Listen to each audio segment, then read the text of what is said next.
हमारे जीवन में बहुत सारी चीज़ें ऐसी होती है जो हमें जन्म से मिल जाती है, जिसके लिए हमें कोई प्रयास नहीं करना पड़ता। कुछ चीज़ें ऐसी होती है जो किसी की कृपा से मिलती है। कुछ चीज़ें ऐसी होती है जो हम अपने परिश्रम से अर्जित करते हैं, पर कुछ चीज़ें ऐसी होती है जो केवल संयोग से मिलती है। हमने जन्म लिया, हमें शरीर मिला। शरीर पाने के लिए हमें किसी अतिरिक्त प्रयत्न की ज़रूरत नहीं पड़ी। जिस क्षण हमने जन्म लिया उसी क्षण हमें शरीर मिला और माँ बाप भी मिल गए। शरीर के पालन के लिए माँ का दूध भी हमें जन्म के समय से ही मिल गया। ये सांसारिक संयोग है जो जन्म से ही हम सबको प्राप्त होता है। माँ बाप की कृपा से हमारा लालन पालन हो गया, हमारी परवरिश हो गई। ये माँ बाप की कृपा का फल है। यदि उन्होंने हमारा ठीक ढंग से लालन पालन नहीं किया होता तो न जाने आज हम कहाँ होते। उन्होंने जन्म देने के बाद हमें जीवन दिया है, यह उनकी एक बड़ी कृपा है। हर प्राणी के माँ बाप का उनके जीवन के निर्माण में एक महत्वपूर्ण स्थान होता है जो उनकी कृपा से हम सबको प्राप्त होता है। और तीसरी बात, मनुष्य अपने परिश्रम से पढ़ लिख कर ज्ञान अर्जित करता है और थोड़ी मेहनत करके धन संपत्ति भी अर्जित कर लेता है। ये परिश्रम साध्य संयोग है जो हर मनुष्य अपने अपने परिश्रम के अनुरूप प्राप्त करता है। लेकिन इन सब चीज़ों को प्राप्त करने के साथ सद्बुद्धि का प्राप्त होना बहुत दुर्लभ है। हम लोग बोलते हैं धन कन कंचन राज सुख सभी सुलभ कर जान, दुर्लभ है संसार में एक यथार्थ ज्ञान। सब चीज़ों को प्राप्त करना बड़ा सरल है, सहज है, लेकिन यथार्थ ज्ञान की उपलब्धि बहुत कठिन है। वे लोग भाग्यशाली हैं जो मनुष्य जीवन को पाकर अपने जीवन के मर्म को पहचानते हैं और जीवन के मर्म को पहचान कर उसे सफल और सार्थक बनाने का यत्न करते हैं। हम सबकी कोशिश होनी चाहिए कि हम अपने जीवन के मर्म को जानें और न केवल अपने जीवन के मर्म को जाने पहचाने, अपितु जीवन के मर्म को जानकर उसे साकार करने का सत प्रयत्न करें। हमारे लिए बुद्धि मिली है, बुद्धि की आज कमी नहीं है। हर व्यक्ति के पास बुद्धि है और बुद्धि नहीं, आज से 50 वर्ष पूर्व के लोगों की जैसी बुद्धि थी उसकी अपेक्षा आज के लोगों की बुद्धि और अधिक सूक्ष्म हो गई है। पर हमने सूक्ष्म बुद्धि तो पाली, शुद्ध बुद्धि नहीं पाई। सूक्ष्म बुद्धि से की अपेक्षा शुद्ध बुद्धि हमारे लिए ज़्यादा कारगर है। हम भगवान से एक ही प्रार्थना करें, भगवान मुझे शुद्ध बुद्धि मिले, हमें सद्बुद्धि मिले, हम जीवन के सार को पहचान कर मनुष्य जीवन के लक्ष्य को प्राप्त करने में आगे बढ़ सके।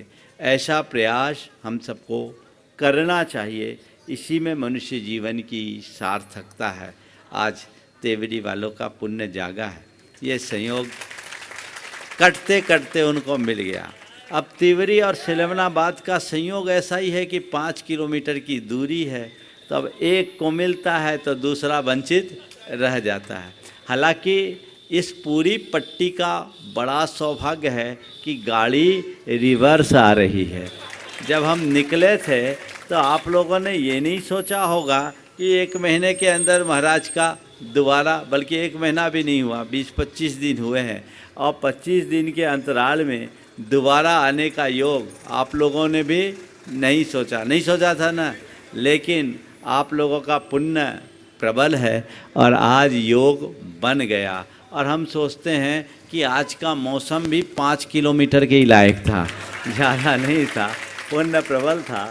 जो होता है सो अच्छे के लिए होता है। लेकिन हमेशा एक बात आप लोगों से कहता हूँ, साधु की चर्या किसी व्यक्ति से संचालित नहीं होती, किसी को देख करके संचालित नहीं होती, समझ गए। साधु अपनी सुविधानुरूप अपनी चर्या करता है, समझ गए। तुम लोग बहुत जल्दी उल्टा पुल्टा दिमाग चलाने लगते हो। ऐसा हो गया इसलिए महाराज नहीं आ रहे, वैसा हो गया इसलिए महाराज नहीं आ रहे। नहीं, हमेशा एक पंक्ति को याद रखो, उन्हीं जैसी चर्या में यह चित्त सदा।